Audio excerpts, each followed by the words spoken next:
Hello दोस्तों, update YouTube channel में आपका स्वागत है। और हम लेके चल रहे हैं राजस्थान टेक्निकल हेल्पर के प्रीवियस ईयर पेपर, जो आपको हाल ही में होने वाली ALP CBT 2 राजस्थान टेक्निकल विभाग, जलदाय विभाग और NVS पेपर में सभी के अंदर महत्वपूर्ण है। इस क्लास को देखें सभी लोग और सभी साथी ज़्यादा से ज़्यादा सपोर्ट करें और वीडियो को लाइक करके बताएं मुझे आपको कितनी पसंद आ रही है। जितना ज़्यादा लाइक होगा उतना ही मेरा कॉन्फिडेंस बढ़ेगा, ताकि मैं आगे से आगे टाइम टू टाइम आपको क्लास प्रोवाइड करता रहूँ। इससे पहले हमने 2 पार्ट सोल्व कर लिए, जिसने अभी तक नहीं देखे हैं वो जाके 2 पार्ट देखें। आज हमारा तीसरा पार्ट है और क्वेश्चन नंबर हमारा 51। देखो 51 नंबर क्या है कि वैकल्पिक को किस में रेट किया जाता है। ठीक है, वैकल्पिक को किस में रेट किया जाता है। वैकल्पिक का मतलब यहाँ है अल्टरनेटर। क्या है? अल्टरनेटर। ठीक है, तो अल्टरनेटिव की जो आपसे पूछ रही है रेटिंग, वो किस में दी जाती है।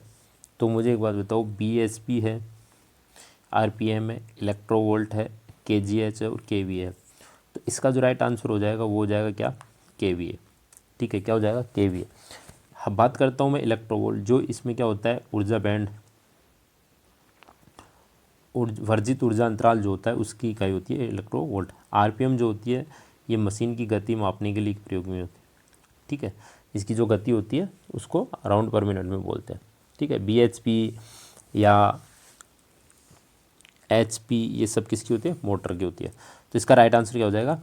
Is right answer. नेक्स्ट देखते हैं, अल्टरनेटर में पोर्टियर त्रिकोण का उपयोग खालिस्तान निर्धारित करने के लिए किया जाता है। जो पोर्टियर त्रिकोण होता है वोल्टेज रेगुलेशन के लिए, शक्ति तत्व के लिए, रोटर करंट के लिए, तुल्यकालिक प्रतिबाधा, इन सभी के लिए।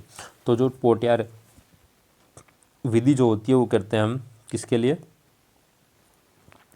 वोल्टेज रेगुलेशन के लिए। तो इसका जो राइट आंसर हो जाएगा वो हो जाएगा ए इज़ राइट आंसर। क्या हो जाएगा? A is right answer. Next question की ओर आगे बढ़ते हैं। क्वेश्चन नंबर हमारा देखते हैं 53 नंबर क्या कह रहा है। 53 नंबर क्वेश्चन है कि एक अल्टरनेटर में खालिस्तान के लिए अंधेरे और उज्ज्वल लैंप विधि का उपयोग किया जाता है। कह रहा है कि जो अंधेरा मतलब डार्क और ब्राइट लैंप विधि का उपयोग किया जाता है तो भार संतुलन के लिए किया जाता है, लोड स्थानांतरण के लिए किया जाता है, यांत्रिक शक्ति प्रदान करने के लिए किया जाता है, तुल्यकालन के लिए गति का। तो जो हमारे डार्क और ब्राइट लैंप विधि होती है या फिर 2 ब्राइट लैंप विधि होती है, ठीक है, एक ब्राइट एक डार्क होती है, या सिंक्रोनस विधि, तो वो जो अल्टरनेटर को सिंक्रोनाइजेशन करने के लिए प्रयोग किया जाता है उसे कहते हैं तुल्यकालन विधि। तो इसका राइट आंसर क्या हो जाएगा? D is right answer. आगे चलते हैं, नेक्स्ट क्वेश्चन की ओर आगे बढ़ते हैं। क्वेश्चन नंबर 54 नंबर देखते हैं। 54 नंबर कह रहा है कि यदि एक अल्टरनेटर के घुमाव का विद्युतीय कोण 60 डिग्री शॉर्ट पिच है, 60 डिग्री शॉर्ट पिच है, तो इसका पिच कारक क्या होगा? ठीक है, तो जब शॉर्ट पिच कारक क्या होता है, तो पिच कारक जिससे हम डिनोट करते हैं उसे करते हैं कोस अल्फा बाई 2। ठीक है, कोस अल्फा बाई 2। तो कोस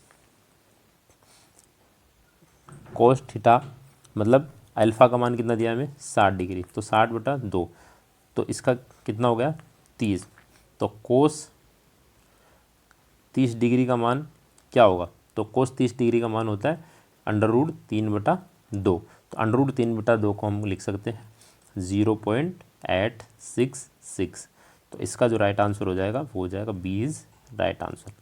क्या हो जाएगा? B is right answer. Next question की ओर आगे बढ़ते हैं। क्वेश्चन देखो,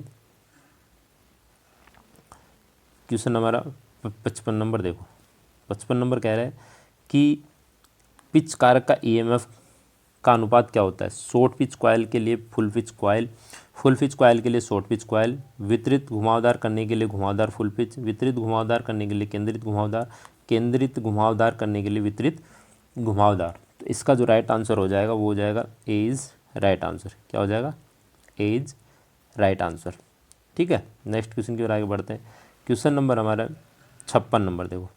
56 नंबर क्या कह रहा है कि एक अल्टरनेटर जो है वो अत्यधिक उत्तेजित कहा जाता है जब खालिस्तान पावर फैक्टर पर चल रहा है। तो मतलब ये है कि ओवर एक्साइटेड, ठीक है, अल्टरनेटर यदि ओवर एक्साइटेड हो रहा है आपका, तो उस समय कौन से पावर फैक्टर पे कार्य करेगा? 0 पे, यूनिटी पे, लैगिंग पे, लीडिंग पे, या तो बी या डी। तो जो अल्टरनेटर है वो क्या करता है, जब ओवर एक्साइटेड होता है तो लैगिंग पावर फैक्टर पे काम करता है। यदि यहाँ पे ही आपको यदि सिंक्रोनस मोटर के बारे में पूछता तब आपका कौन सा आंसर हो जाता है, लीडिंग। ठीक है, तो अब जब आगे मैं बता देता हूँ इसी प्रकार अल्टरनेटर का पूरा आपको। तो ये ओवर एक्साइटेड मतलब अधिक है, तो ये जो है, ठीक है, लीडिंग जो है वो हो जाता है हमारा निम्न उत्तेजित के लिए। ठीक है, निम्न उत्तेजित, उत्तेजित के लिए। ठीक है, किसके लिए हो जाएगा, निम्न उत्तेजित के लिए हो जाएगा। और जब यूनिटी की बात करूँ मैं, ठीक है, किसकी, यूनिटी की बात करूँ मैं, तो यूनिटी के अंदर कौन सी हो जाती है, क्रांतिक जो होती है। ठीक है, क्रांतिक, क्रिटिकल की जो कंडीशन होती है, क्रांतिक कंडीशन होती है, उस समय क्या होता है, यूनिटी होता है। ठीक है, अब जैसे ही इसकी यदि यहाँ पे अल्टरनेटर की जगह आपको दिया होता सिंक्रोनस मोटर, ठीक है, तो सिंक्रोनस मोटर जैसे दिया होता तो इन दोनों को क्या हो जाता है, यूनिटी तो हो जाता है क्रांतिक कंडीशन में, और ये दोनों जो होते हैं हमारे चेंज कर देते हैं। तो जब अति उत्तेजित होता तो लीडिंग हो जाता और निम्न उत्तेजित होता है लैगिंग हो जाता। वो कंडीशन होती है सिंक्रोनस मोटर की। ठीक है, तो इसमें हम बात करें अल्टरनेटर, तो अल्टरनेटर के लिए क्या हो जाएगा, C is right answer. Next question की ओर आगे देखते हैं, सिंक्रोनस मोटर का निर्माण किसके समान होता है, डीसी कंपाउंड मोटर के, स्लिपिंग इंडक्शन मोटर के, डीसी शंट जनरेटर के, अल्टरनेटर के, ट्रांसफार्मर। तो इसका जो राइट आंसर हो जाएगा, जो होगा डी इज राइट आंसर, क्योंकि जो अल्टरनेटर होता है सेम उसी प्रकार क्या होती है, सिंक्रोनस मोटर होती है। नेक्स्ट क्वेश्चन की ओर आगे बढ़ते हैं। क्वेश्चन देखो 58 नंबर। ठीक है, मुख्य पोल रोटर, मुख्य पोल रोटर का उपयोग उच्च गति टर्बो वैकल्पिक के लिए नहीं किया जाता है, क्योंकि ये बड़ा एडी नुकसान हो जाता है, उपकेंद्र स्पार्क बल होता है, वेंडेज नुकसान होता है, और बी और सी दोनों हानिकारक यांत्रिक आवेश होता है। ठीक है, तो इसके अंदर क्या हो रहा है कि जैसे उच्च गति जो होती है वैकल्पिक मतलब अल्टरनेटिव हाई गति किसकी होती है, एक तो होती है बेलनाकार रोटर की। ठीक है, किसकी होती है, बेलनाकार रोटर की। तो बेलनाकार रोटर के अंदर क्या होता है कि जो डायामीटर होता है उसका वो तो क्या होता है, कम होता है, और उसकी लंबाई क्या होती है, अधिक होती है। तो इसका जो राइट आंसर हो जाएगा वो क्या हो जाएगा कि बी और जो सी है, ठीक है, उच्च केंद्र स्पार्क बल और वेंडेज नुकसान हो जाएगा। तो इसका जो राइट आंसर हो जाता है वो क्या हो जाता है, डी इज राइट आंसर। क्या हो जाएगा, D is right answer. Next question की बात करते हैं, अल्टरनेट में कितने पर्ची छल्ले होते हैं, मतलब स्लिप रिंग की बात कर रहा है। पर्ची छल्ले कौन सा, स्लिप रिंग, मतलब ये पूछ रहा है यदि मिनिमम तो हमारी जो हो जाएगी इसके लिए होता है कि 2। अब मैं बात करूँ कि यदि यहाँ पूछता है यदि स्टार के लिए, ठीक है, तो स्टार के लिए अभी आपसे पूछता तो आपकी हो जाती 4, और यहाँ अगर आपसे पूछता डेल्टा के लिए तो डेल्टा के लिए आपकी हो जाती 3। यदि कोई स्पेशल स्टार या डेल्टा मेंशन करता तब हो जाती है, और साधारण पूछे तब आपकी कितनी हो जाएगी, 2। तो इसका राइट आंसर क्या हो जाएगा, 2 हो जाएगा। ठीक है, नेक्स्ट क्वेश्चन की ओर आगे बढ़ते हैं। क्वेश्चन नंबर 60 देखो क्या है कि यूनिट लोड पावर फैक्टर पर एक वैकल्पिक, वैकल्पिक का मतलब क्या होगा, अल्टरनेटर, अल्टरनेटर के मुख्य क्षेत्र प्रवाह का आर्मेचर प्रतिक्रिया पर क्या प्रभाव पड़ता है, नाम मात्र का प्रभाव, चुंबक प्रभाव, क्रॉस चुंबक प्रभाव, डी चुंबकीय प्रभाव, गैर चुंबकीय प्रभाव। तो इसमें जो प्रयोग है, ठीक है, जो मुख्य क्षेत्र प्रभाव आर्मेचर का जो पड़ता है उसे कहते हैं हम क्रॉस चुंबकीय प्रभाव। क्या कहते हैं, क्रॉस चुंबकीय प्रभाव कहते हैं। तो इसका जो राइट आंसर हो जाएगा डी इज राइट आंसर। इसी प्रकार हम देखते हैं कि डी चुंबकीय प्रभाव होता है एक तो, और एक होता है चुंबकीय प्रभाव। तो जो चुंबकन प्रभाव होगा, ठीक है, क्या होगा, जो चुंबकत्व प्रभाव होता है उसके अंदर तो आपको हो जाता है अग्रगामी। क्या हो जाएगा, अग्रगामी। ठीक है, अग्रगामी में रहेगा ना तब इसके अंदर चुंबकीय होता है। डी चुंबकीय जो होता है उसके अंदर पश्चगामी होता है, तब इसका पश्चगामी, तब आपका क्या होता है, डी चुंबकीय प्रभाव उत्पन्न होता है। तो इसका जो राइट आंसर हो जाएगा वो जाएगा डी इज राइट आंसर। इसके बाद चलते हैं आप नेक्स्ट 61 नंबर में। देखो कि यदि एक वैकल्पिक की गति आधे से कम हो जाती है तो इसका उत्पन्न ईएमएफ क्या होगा। देखो एक तो होता है जनरेटर, तो जनरेटर में क्या होता है, Eg बराबर 5ZNP, ठीक है, 60 × A। तो इसके अंदर क्या होता है कि ये सभी क्या होते हैं, कांस्टेंट होते हैं। ठीक है, जैसे P हुआ, जेड हुआ और 60 और ए हुआ, ये सब क्या होते हैं, कांस्टेंट होते हैं। तो इजी, ठीक है, बराबर फाई और एन होते हैं, ठीक है, इजी और फाई एन होते हैं। तो ये क्या कह रहा है, यदि गति को आधे से कम कर देते हैं तो इसकी गति जो है वो क्या कर रहे हैं, कम कर रहे हैं, तो इसकी जो इंटरन ईएमएफ भी है वो क्या हो जाएगी, कम हो जाएगी। अब ये आधे से कम कर रहा है तो ये भी आधे से क्या हो जाएगी, कम हो जाएगी। तो इसका जो राइट आंसर हो जाएगा वो भी क्या हो जाएगा, सी इज़ राइट आंसर, मतलब आधा हो जाएगा। ठीक है, तो नेक्स्ट क्वेश्चन की ओर आगे बढ़ते हैं। क्वेश्चन नंबर 62 देखते हैं। 62 नंबर क्वेश्चन क्या कह रहा है कि 3 चरण डेल्टा कनेक्शन में लाइन वोल्टेज खालिस्तान के चरण वोल्टेज के बराबर होती है। यदि डेल्टा कनेक्शन दिया है तो डेल्टा कनेक्शन में क्या हो जाएगा कि डेल्टा कनेक्शन में होता है आई एल बराबर √3 IPH, मतलब फेज वोल्टेज। ठीक है, मतलब आई एल √3 IPH, मतलब करंट, लाइन करंट बराबर √3 लाइन फेज करंट। अब मैं बात करूँ वोल्टेज की तो वी एल बराबर VPH। ठीक है, तो ये तो किस में होगी, डेल्टा कनेक्शन में। अब बात करूँ मैं स्टार की, तो स्टार के अंदर क्या हो जाता है कि VL जो होती है वो √3 VPH हो जाती है, और जो IL करंट होती है वो क्या हो जाती है, IPH के बराबर हो जाती है। तो स्टार में पूछ रहा है लाइन वोल्टेज तो कितने गुना होगी। ठीक है, तो लाइन वोल्टेज कितने गुना होगी, फेज वोल्टेज के, तो बराबर होगी। ठीक है, तो बराबर होगी, तो इसका राइट आंसर जो हो जाएगा वो हो जाएगा सी, मतलब 1 गुना होगी। तो इसका राइट आंसर क्या हो जाएगा, C is right answer. Next question की ओर आगे बढ़ते हैं। क्वेश्चन नंबर 63 देखो।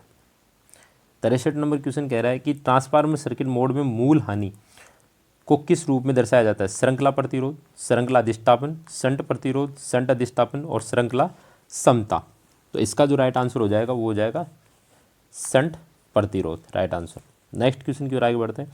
ट्रांसफार्मर किस सिद्धांत पर काम करता है, म्यूचुअल इंडक्टेंस, सेल्फ इंडक्टेंस, तापमान प्रभाव, विद्युतिक प्रभाव और रासायनिक प्रभाव। तो रासायनिक प्रभाव भी कौन करती है, सेल या बैटरी। ठीक है, सेल एंड बैटरी। ठीक है, ताप प्रभाव पर क्या करता है, फ्यूज करता है। ठीक है, सेल्फ इंडक्शन पे क्या करता है, ऑटो ट्रांसफार्मर करता है। ठीक है, विद्युत स्थितिक प्रभाव ये भी मीटर में होता है, और म्यूचुअल इंडक्टेंस जो होता है, तो इसका राइट आंसर क्या हो जाएगा, ए इज़ राइट आंसर। क्या हो जाएगा, ए इज़ राइट आंसर, जो ट्रांसफार्मर सिद्धांत पर कार्य करता है।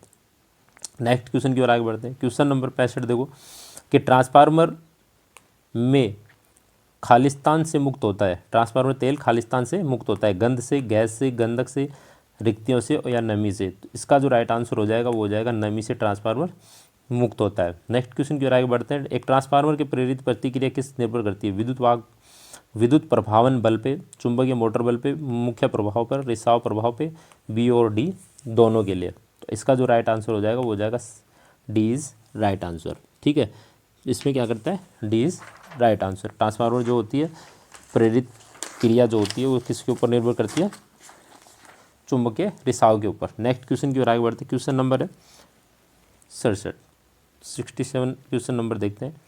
क्वेश्चन है कि विभिन्न घुमावों के बीच रोधन परीक्षण करते समय श्रेणी से जुड़े हुए परीक्षण लैंप खालिस्तान होंगे यदि घुमाव के कुछ हिस्सों में लघु पृथक हो जाएगा। तो श्रेणी क्रम में जुड़ाव है उससे कोई फ़र्क नहीं पड़ेगा। जैसे इसमें ये ट्रांसफार्मर, यहाँ लैंप जुड़ा होगा, ये लैंप जुड़ा, इसके बाद आपके ये जो टर्न जुड़े हुए हैं और ये इधर ट्रांसफार्मर, तो इसके बाद इसमें शॉर्ट सर्किट हो रहा है, तो अदीप्ति होगा, पूर्ण प्रकाश से दीप्त होगा, मंद दीप्त होगा, फ्यूज होगा, या तो ए या फिर बी होगा। तो इसका जो राइट आंसर हो जाएगा वो हो जाएगा सी इज़ राइट आंसर। ये क्या हो जाएगा, थोड़ा मंद दीप्त हो जाएगा। क्या हो जाएगा, मंद दीप्त हो जाएगा। नेक्स्ट क्वेश्चन है क्वेश्चन नंबर 68 देखो कि परिणामित्र के लिए श्वासी में प्रयुक्त रसायन की गुणवत्ता होनी चाहिए। आपका जो ब्रीदर होता है उसके अंदर क्या भरा जाता है, आयनीकृत वायु, अवशोषित आर्द्रता, परिणामित्र तेल की सफाई, परिणामित्र तेल में शीतलन, वायु आर्द्रता को प्रदान करता है। तो जो 68 है उसके अंदर क्या हो जाएगा कि अवशोषी जो आर्द्र होती है उसको सोखता है, और ये सोखती है वो कौन सी होती है, सिलिका जेल। क्या होती है, सिलिका जेल भरी जाती है। ठीक है, नेक्स्ट क्वेश्चन की ओर आगे बढ़ते हैं। क्वेश्चन नंबर 69 देखो क्या है कि निम्नलिखित में से कौन सा परिणामित्र का नियत परीक्षण नहीं है। ठीक है, नियमित परीक्षण किसका नहीं करते हैं? क्रोड रोधन वोल्टा परीक्षण का, प्रतिबाधा परीक्षण का, रेडियो व्यतिकरण परीक्षण का, ध्रुवता परीक्षण, निरंतर परीक्षण। तो इसका जो राइट आंसर हो जाएगा वो हो जाएगा रेडियो परीक्षण का उपयोग हम निरंतर नहीं करते हैं। नेक्स्ट क्वेश्चन की ओर आगे बढ़ते हैं। क्वेश्चन नंबर है 70 देखो क्या कह रहा है कि घूर्णीय स्टेटर क्षेत्र और रोटर की गति के बीच के अंतर को कहा जाता है। तो जो स्लिप होती है वो होती है NS माइनस NR होती है, तो उसको क्या कहते हैं? हम स्लिप कहते हैं। तो B is right answer. Next question है प्रकाश और स्विचन के कारण उच्च वोल्टता तरंगों के विपरीत निम्नलिखित में से कौन सी सुरक्षा कार्य करती है? हॉर्न अंतराल, ताप अतिभार रिले, कंसर्वेटर, श्वासी विस्फोटन छिद्र। तो मतलब प्रकाश और जो स्विचन होती है, ठीक है, उसके अंदर क्या काम करता है? हॉर्न गैप जो होता है, हॉर्न अंतराल जिसे हम बोलते हैं, हॉर्न गैप जिसे बोलते हैं हम, ठीक है, तो वो कार्य करता है। तो A is right answer. Next question की ओर आगे बढ़ते हैं। क्वेश्चन नंबर 72 देखो क्या कह रहा है कि 72 कह रहा है कि एक परिणामित्र में क्रोड में प्रवाह इसके भौतिक रूप से विस्तारित करता है और प्रत्यावर्ती चुंबकीय क्षेत्र प्रभाव के साथ थोड़ा संकुचित करता है। इस प्रभाव को के रूप में भी जाना जाता है? जूल प्रभाव, फेरेंटी प्रभाव, चुंबकीय विरूपण, विद्युत अपघटन, चुंबकीय प्रेरण। तो इसका जो प्रभाव होता है वो होता है चुंबकीय प्रभाव का विरूपण होता है। तो इसका जो राइट आंसर हो जाएगा वो हो जाएगा D is right answer. Next question है 73 देखो निम्नलिखित में से कौन सा परिणामित्र पर उपयुक्त नहीं है? दिक् परिवर्तक, श्वासी, बकोज रिले, कंजर्वेटर, इनमें से कोई नहीं। जो हमारा कम्यूटेटर होता है, ए इज राइट आंसर। जो कम्यूटेटर होता है वो हमारी किस में देखने को मिलता है? मशीन के अंदर प्रयोग मिलता है, जो डीसी की होती है उसके अंदर। एसी और डीसी दोनों के लिए कार्य करता है कम्यूटेटर।